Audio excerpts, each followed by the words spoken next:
Hola a todos, soy el señor Wood y hoy vamos a aprender sobre los sujetos de pronombre, pronombre de sujeto. Today we're going to learn about subject pronouns in Spanish. This will tell us who is doing the action. We use these words all the time in English, like I, you, he, she, we, and they. These words are very important in Spanish when you're learning the language because, of course, they tell you who does the action, but also you need to learn how to conjugate verbs. And so in order to get the correct conjugation, you must match it to the correct subject pronoun. So without further ado, let's take a look at what they are.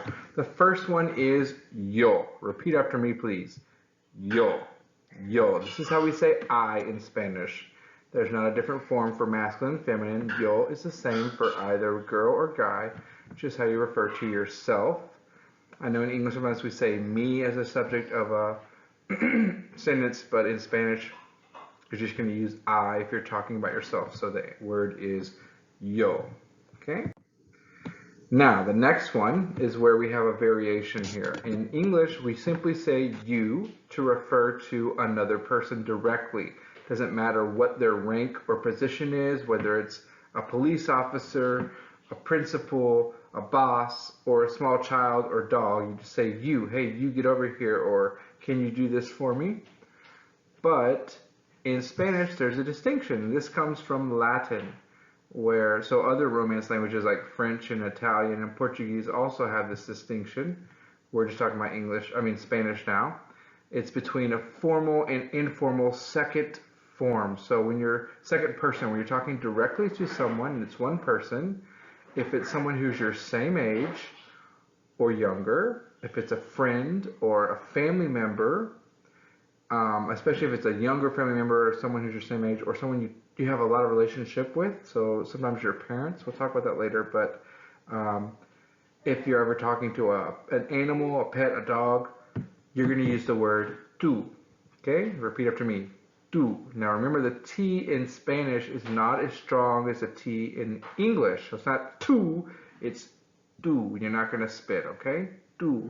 And notice there is an accent over the U. This is important because it's pronounced the exact same as another word, tú, spelled the same without an accent, which means your. So don't want to confuse that. This is tú. Now, to understand how this works,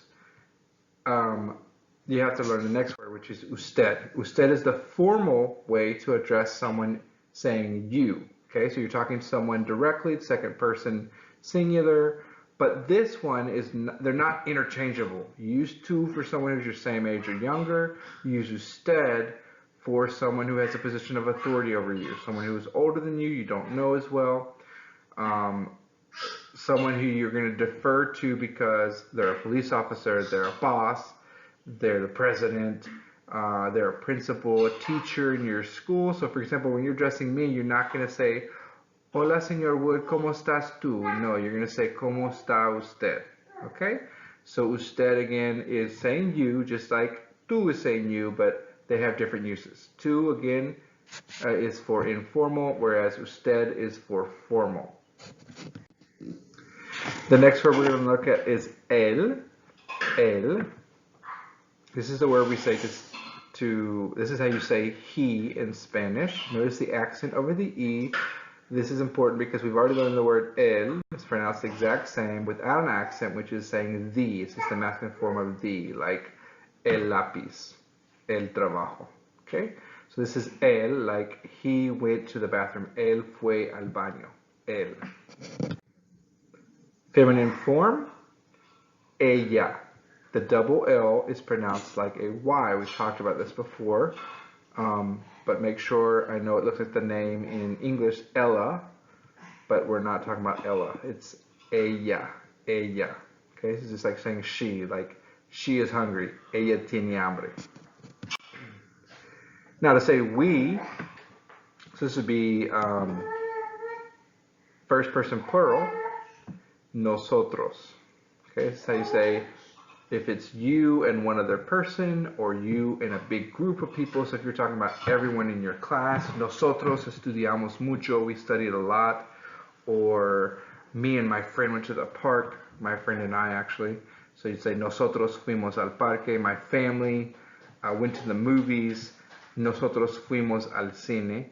So nosotros just means we, but there is a feminine form. So guys are always going to use nosotros and nosotros only because they're always going to be in a group with guys because they are a guy.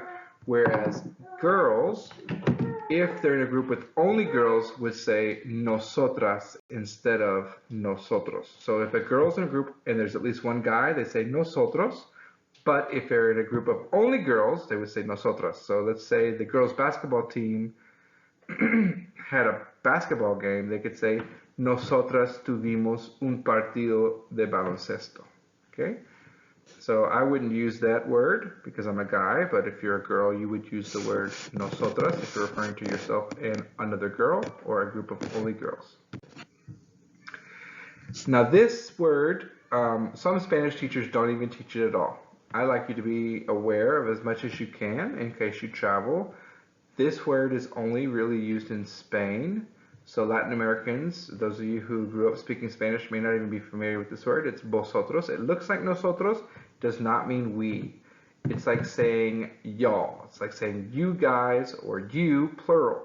So if you're talking directly to a group of friends or directly to family members, if you would speak individually to people in the tú form, addressing them as tú, we talked about the informal form, people your same age or younger, family members, friends, or animals that you're talking to.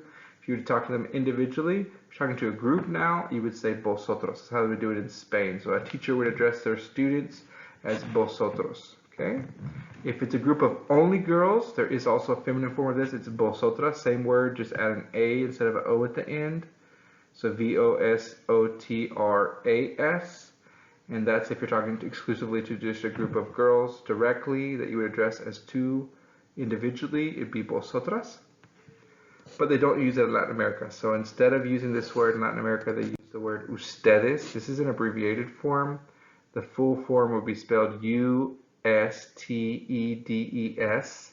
And again, it's just like saying y'all or you guys or just you, but plural. So if you're talking to a group of people, hey, you need to brush your teeth, as in you all need to go brush your teeth. Ustedes tienen que cepillarse los dientes. Okay? And it can be abbreviated by UDS period. I failed to mention earlier, usted, the formal way of addressing one person, can be abbreviated as UD period. So this is ustedes. This is how Latin Americans, or also in Spain, if they're addressing a group of people formally, would address more than one person. To say they, you say ellos. And this applies to a group of all guys, if you're talking about more than one person. Or and they're all guys, or if it's a mixed group of guys and girls. So to say they didn't do their homework and you're talking about guys and girls over in the next class, ellos no hicieron su tarea. But if you're talking about just girls, you would say ellas. Ellas están cansadas. They are tired. Those girls over there, they're tired. You're not talking about yourself, you're talking about a group of girls. You're not in the group. Okay?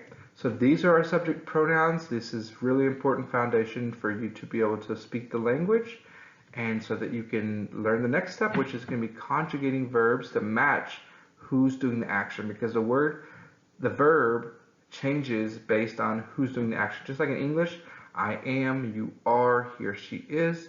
Well, in Spanish also you have to make sure you change it. Yo soy, tú eres, él o ella es. We'll learn more about that in the next lesson. But I hope you've taken good notes and you practice using these words. See you next time. Ciao.